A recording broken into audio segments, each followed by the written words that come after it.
Hi guys, my name is Hannah Sue and I'm going to be going over the packing list for overnight camp for this summer at Eagle Island. To start with, you're going to want a main piece of luggage. That can be, it's kind of up to personal preference. I like to use a duffel bag. You can use a trunk. In addition to your main luggage, you're going to want a day pack. Mine is just a High Sierra backpack, which I find is big enough to fit everything I need for day-to-day walking around the camp. When you come in and you check in, the main luggage is going to be separated and it's going to be brought over to the island after your camper gets there. So we get all the campers there first and then we bring the luggage over. So that means that your camper is only going to have this backpack with them for the first full day once they arrive. So what should be in the day pack when you first arrive at camp, I'll go over that first, and then we can go over what should be in the main luggage for overnight camp. So in your day pack, you're going to want to pack your camper's bathing suit and towel for waterfront. So that can be just a waterfront towel like this, and you can roll it with their bathing suit in it to keep it all together nice and tidy right in their backpack. You'll also want to have like a warm layer in there as well, like a hoodie or like a zip-up jacket, just in case they get a little chilly after their swim lesson the first day and they don't have access to their luggage yet. And then you're going to want a reusable water bottle in their day pack, at least one. Their second one should be in their main luggage. And then you're going to want an extra change of clothes in your backpack so they can change into them once they're done with their swimming lesson.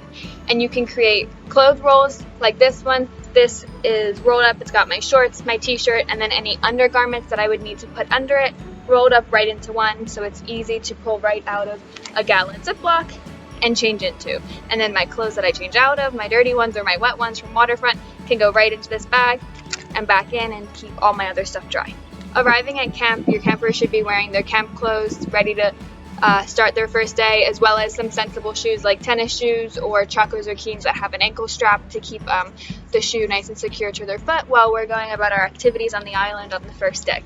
Other optional stuff for their day pack can be a hat if it's sunny at waterfront, and then extra Ziploc bags if they want to keep their wet and dry stuff separate. That's always a good way to keep their bags tidier. We can now move on to what should be packed into their main luggage. That would be like their duffel bag or their trunk. So we recommend one set of clothing for each day, and how you pack that is up to you, but we find what works best is if you create a clothes roll like this.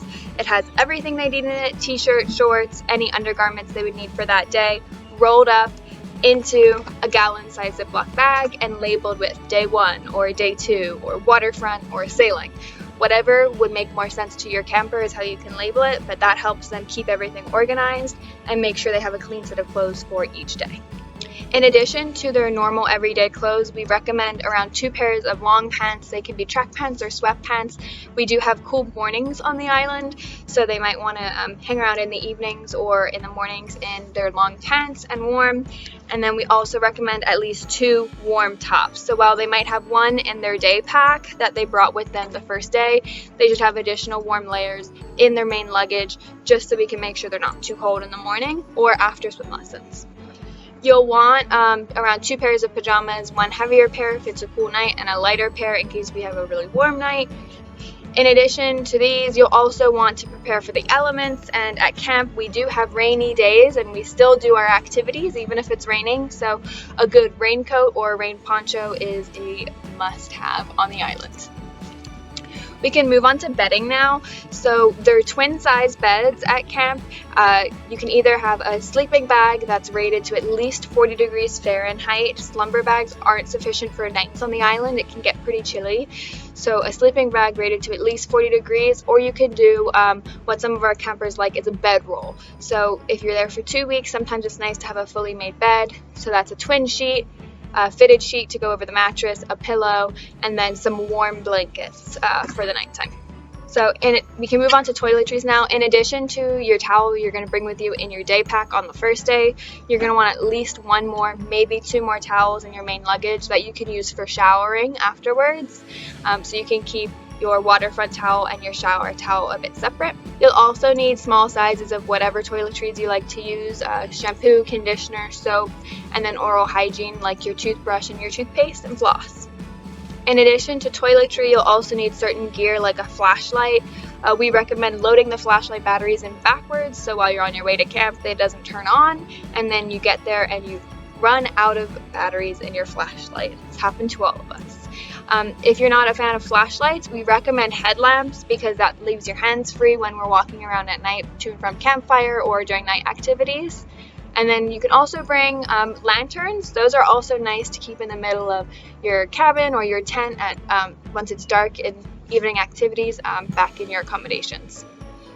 You should also be bringing sunscreen and bug spray. We do get some buggy times in the evenings on the island, and it also does get very sunny during the day, so we will need sunscreen during waterfront time. We do not allow aerosol sprays on the island, so we do suntan lotions and bug sprays in the bottle that don't have the aerosol propellant in them. Other optional items your camper might want to bring is a book or a journal or stationery that has pre-stamped envelopes on it. What we don't allow on the island is any form of technology that includes e-readers, iPads, laptops, phones. We are a completely technology-free environment.